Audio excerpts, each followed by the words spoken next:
السلام عليكم البنات، نتمنى ان شاء الله تكونوا مزيانين بصحه مزيانه. كما كتشوفوا اليوم ان شاء الله بحول الله غادي ندير معكم الطنجيه على الطريقه التقليديه جدا جدا. كما كتشوفوا اليوم غادي ندير معكم الطنجيه ديال الدجاج. ها هو عندي المرصويات ديال الدجاج، وعندي هاد القلوشه كما كتشوفوا اللي كيسميوها القلوشه. هذه تبارك الله راها كبيره، هذه تبارك الله. وما نساوش البنات عندي المقومات اللي هي عندي نص ديال الحامضه مصير، الثوم كما كتشوفوا، زريعه القزبر المطحونه، الكمون، وشويه ديال البزار غير على حسب المنه. كما كتشوفوا البنات عندي هنا الزعفران شعره درتو في الماء خليته يرطب، راه باقي عاد فيه. وعندي البنات زيت الزيتون مع زيت المائده. طريقه سهله البنات. اول حاجه غادي نديروها البنات هي نديروا هاد القلوشه ديالنا، غادي ندير فيها الدجاج هكا على هاد الطريقه. وما نساوش الورق ديال المطبخ، بابي الومنيوم. اول حاجه راني دايره الفخر الفخر يطيب ليا وكسميتو، وغادي ندير على الفخر، ما غاديش نديرو على البوطه لحقاش ديجا سبق لي درتو على البوطه، كيجي رائع جدا. كما كتشوفوا اول حاجه غادي نديروها هي غادي نقسمو.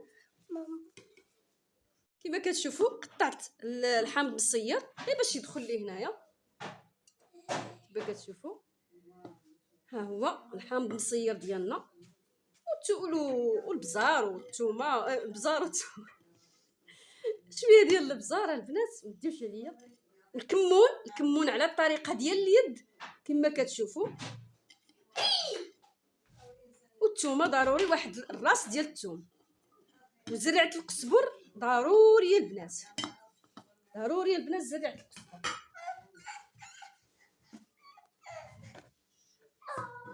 كما كتشوفوا ها الماء اللي درنا فيه المصير،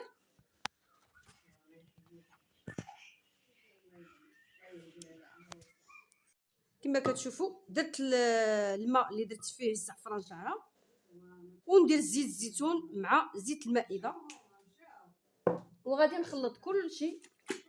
كما كتشوفوا ضروري انا غادي نبلع عليها بهذه الطريقه هذه، دايره الكاغط ها هي.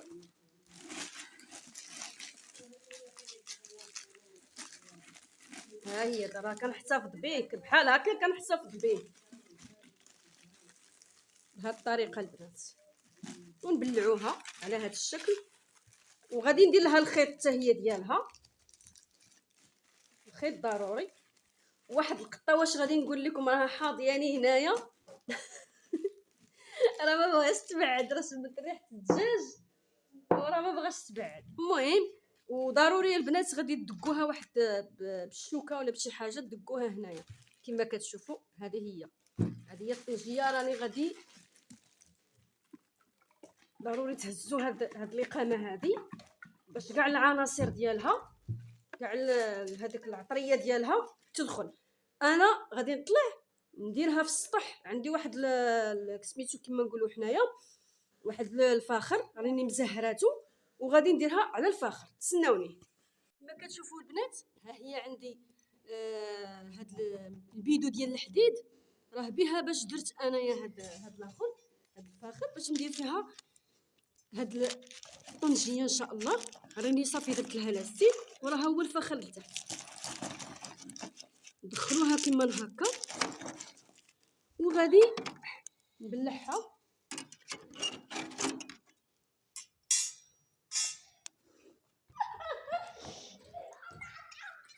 هاد المغطى هذه غادي نبلعها بهذا المغطى وغادي نخليها،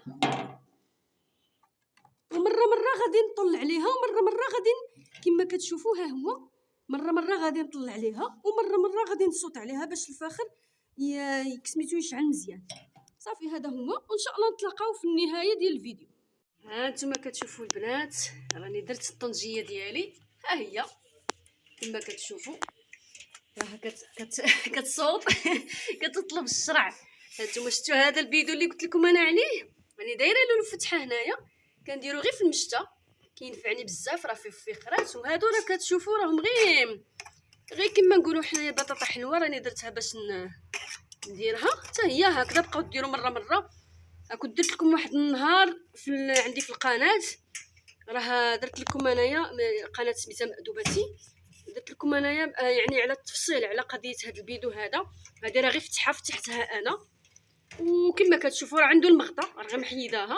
ها هو الطنجيه راه تبارك الله راه طيب، والفخرات ها هما هنايا لتحت كما كتشوفوا البنات. هذه هي الوصفه ديالنا ديال الدجاج اولا الطنجيه بالدجاج في الفاخر، ماشي في المجمر، في الفاخر. يعني واحد الطريقه يعني زوينه بزاف، وتقدر اي ربة بيت تقدر ديرها في المنزل ديالها.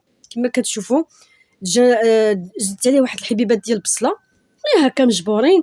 جات الوصفه رائعه. نتمنى ان شاء الله هذا الفيديو هذا يعجبكم، وما تنساوش ديروا جيم وديروا اشتراك.